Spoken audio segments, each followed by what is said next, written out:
नमस्कार, आपके साथ मैं रोहित कुमार।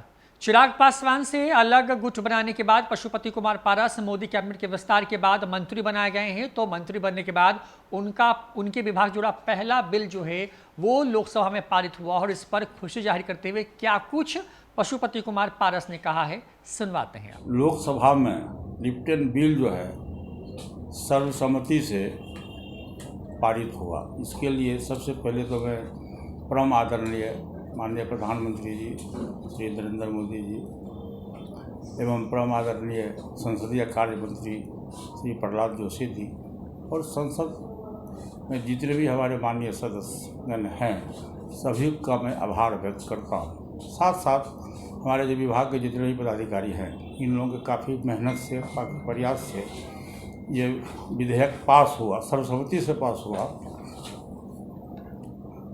और ये विधेयक बहुत दिन से लंबित था। 6 फरवरी 2019 में कैबिनेट से इसकी स्वीकृति मिली थी और 15 मार्च 2021 में राज्यसभा से बिल पास हुआ था। लेकिन ऐसा कुछ संजोग बैठा कि आज तक ये बिल पास नहीं हो सका और इधर भी काफ़ी दिनों से हाउस का कार्यकाल चल रहा था लेकिन बिल पास नहीं हो रहा था। लेकिन आज संजोग अच्छा था कि आज सर्वसम्मति से ये बिल पास हुआ। इसलिए मैं तमाम माननीय संसद सदस्यों को, माननीय प्रधानमंत्री जी को, माननीय संसदीय कार्य मंत्री जी को और ख़ास करके जो हमारे विभाग के जो पदाधिकारीगण हैं मैं सभी का मैं आभार व्यक्त करता हूँ। ये बिल बहुत ही महत्वपूर्ण बिल है। जैसे हमारे विभाग में 2 यूनिवर्सिटी है, एक हरियाणा में है, सोनीपत में है और एक साउथ में है। दोनों की स्वायत्तता इससे मिला। अब ये हुआ कि यूनिवर्सिटी जो है इसमें जो हमारे पढ़ने वाले विद्यार्थी हैं उनको डिग्री मिलने में कोई प्रॉब्लम नहीं होगा। जो टीचर्स हैं, जो स्टाफ हैं उनको कोई परेशानी नहीं होगी और इससे पूरे देश में एक नया विभाग में एक नया माहौल पैदा हुआ। इस माहौल के तहत हम दूसरे जगह भी, दूसरे स्टेट में भी जहाँ हमारी आवश्यकता होगी विभाग की, वहाँ भी हम नए यूनिवर्सिटी विश्वविद्यालय विभाग की सहमति से हम उसको खोलें।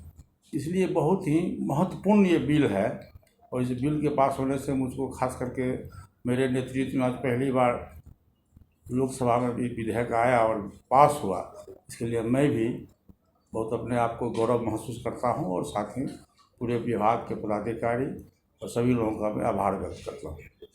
आपको बता दें कि संसद में सोमवार को राष्ट्रीय खाद्य उद्यमिता और प्रबंधन संस्थान विधेयक 2021 को मंजूरी प्रदान की गई, जिसमें हरियाणा के कुंडली और तमिलनाडु के तंजावुर स्थित खाद्य प्रौद्योगिकी क्षेत्र के 2 संस्थानों को राष्ट्रीय महत्व के संस्थान का दर्जा देने का प्रावधान किया गया है। लोकसभा में खाद्य प्रसंस्करण उद्योग मंत्री पशुपति कुमार पारस ने सोमवार को राष्ट्रीय खाद्य उद्यमिता और प्रबंधन संस्थान विधेयक साल 2021 पेश किया। सदन में विभिन्न विषयों पर नारेबाजी कर रहे विपक्षी सदनों के शोर शराबे के बीच ही इस विधेयक को मंजूरी प्रदान की गई।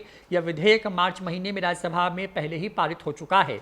विधेयक के दस्तावेज के अनुसार इसके उपबंधों के अधीन रहते हुए प्रत्येक संस्थान कई शक्तियों का उपयोग कर सकेगा। इसके तहत आहार विज्ञान और खाद्य प्रौद्योगिकी की ऐसी शाखाओं से और इंजीनियरिंग, प्रौद्योगिकी, विज्ञान एवं प्रबंधन जैसी अन्य शाखाओं में ज्ञान के प्रसार का उपबंध किया जाएगा। उसमें परीक्षाएं आयोजित करना और डिग्रियां, डिप्लोमा, प्रमाण पत्र और अन्य ज्ञान संबंधी विशेष उपाधियां या पदवियां तथा मानद डिग्रियां प्रदान करने का जो है इसमें प्रावधान होगा। तो आपको सुनवाया हमने किस तरीके से पशुपति कुमार पारस के मंत्रालय से ये पहला विधेयक बिल है जो कि पारित हो गया है, क्योंकि राज्यसभा में बजट सत्र के दौरान ही ये पारित हुआ था, लेकिन उस वक्त हुए हंगामे के बाद इस पूरे बिल वो लटक गया था और उसके बाद अब उसको लोकसभा से पारित करा लिया गया है। फिलहाल इस वीडियो में इतना ही। नमस्कार।